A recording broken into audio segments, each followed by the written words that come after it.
Esto es Acciones Fiscales con el Dr. Juan Raúl López Villa.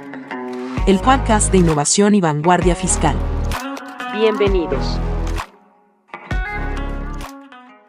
La tercera causal o el tercer efecto por el cual la autoridad puede ejercitar estas facultades de comprobación en cuanto a sus efectos, pues es poderle dar vista, fíjense, a terceras autoridades.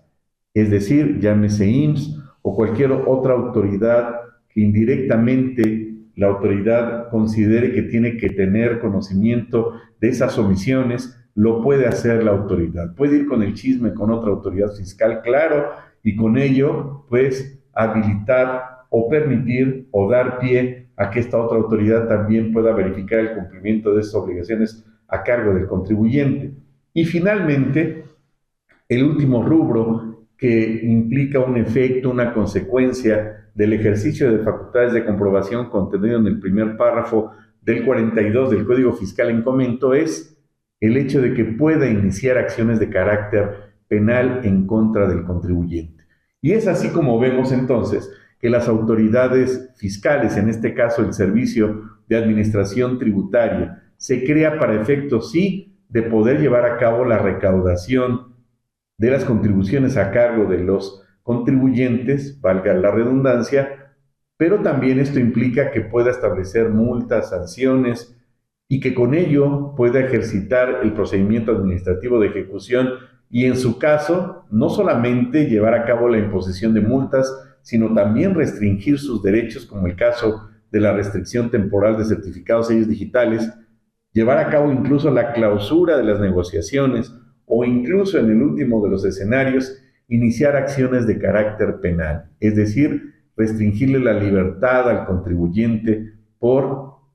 una consecuencia directa o indirecta del cumplimiento de sus obligaciones cuando advierta que el contribuyente incurrió ¿en qué? Pues en la comisión de delitos fiscales. Vean entonces la importancia que hoy en día reviste o tiene el hecho de que el contribuyente pues esté al día en sus obligaciones fiscales, pero es importante recalcar, como lo hemos señalado a lo largo de estos programas, que la autoridad, particularmente a partir de 2014 en adelante, a partir del momento en que incorpora el aspecto electrónico para con las obligaciones del contribuyente, pues prácticamente tendría casi toda la información de la contabilidad del mismo.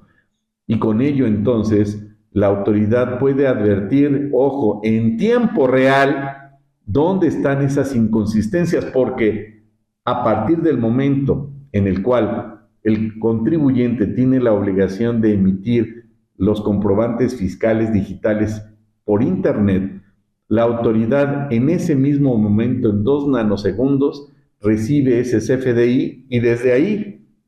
puede tener elementos para que paralelamente, macheando, como dicen los contadores, comparando los ingresos que se han reportado con el pago de las contribuciones en relación con los FDIs, puede advertir de forma anticipada que hay incluso hasta discrepancia. Y la discrepancia fiscal, recordarán que también es sancionada por la fracción décima del artículo 17H bis, que pues este artículo se implementa en 2020 como una facultad de gestión nueva también, por supuesto, a partir de esa fecha, y que puede dar lugar anticipadamente a que la autoridad pueda restringir certificados de sellos digitales. Vean entonces cómo todo esto está vinculado y la autoridad ha pues incrementado su armamento, valga la expresión metafórica, va a incrementar gradualmente estas facultades para poder advertir de forma muy anticipada pues la posibilidad de que el contribuyente pues lleve a cabo este tipo de actuaciones. Así entonces encontramos que existen tajantemente estas dos grandes diferencias en los actos administrativos que pueda llevar a cabo la autoridad, es decir, ya sea como facultades de gestión o como facultades de comprobación. Y desde una perspectiva muy simple o muy sencilla, podríamos entender que todos los actos que no implican la verificación a través de actos de molestia de la contabilidad del contribuyente, todos aquellos actos que impliquen la revisión de la contabilidad del contribuyente se van a entender como facultades de comprobación. ¿Cuáles son estas? La visita domiciliaria, la revisión de gabinete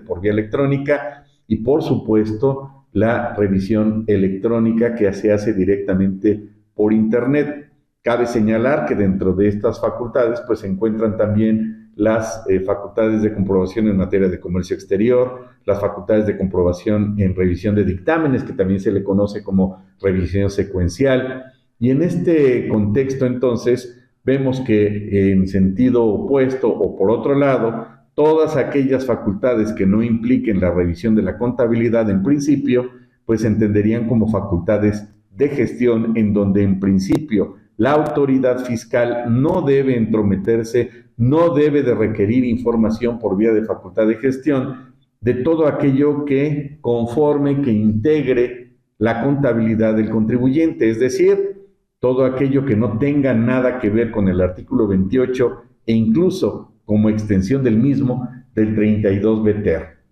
¿Qué dice el artículo 32 BTER o qué regula? Pues recordaríamos que este artículo se crea en 2021 e incorpora una figura jurídica que, si bien es cierto ya existía en la ley antilavado de dinero, es una influencia o una presión que ejerció tanto la OCDE como Estados Unidos para crear la famosa figura del beneficiario controlador. Por tanto, toda la información que tenga que ver por parte del contribuyente con beneficiario controlador, pues también conforma o integra o forma parte de la contabilidad. Así entonces, pues todo lo que tenga que ver con la contabilidad, incluyendo el beneficiario controlador, no debería la autoridad de requerirla por facultades de gestión. Y así, finalmente, para terminar este programa, pues señalaríamos, grosso modo, cuáles son estos nuevos procedimientos que tanto hemos mencionado, referido a lo largo de estos programas, y de alguna manera podríamos señalar que está de entrada, en primer lugar, pues lo que establece en 2014 en el Diario Oficial de la Federación, en el Código Fiscal, en el artículo 69 de nueva creación en 2014, y que implica la implementación de la acción número 5 de las acciones BEPS de la OCDE, pues ya tropicalizado, ya adecuado a nuestra cultura mexica, y se le conoce como la presunción de operaciones inexistentes, es decir, el procedimiento administrativo mediante el cual la autoridad unilateralmente presume que el contribuyente ha estado simulando operaciones que no existen, y este procedimiento administrativo que ha dado lugar todavía al día de hoy, después de 11 años de su creación, pues a muchos debates, muchas discusiones, y que afortunadamente la autoridad nos ha dado mucho material de inconsistencias legales, al igual que el Tribunal Federal de Justicia Administrativa y la Suprema Corte. Tan es así que afortunadamente ya salió la segunda edición del libro de su servidor de la defensa fiscal contra el procedimiento de presunción de operaciones inexistentes, recientemente publicado a fines del año pasado, publicado por Flores Editores, y que ponemos a sus órdenes. Esto fue Acciones Fiscales. Síguenos en nuestras redes sociales. Hasta la próxima.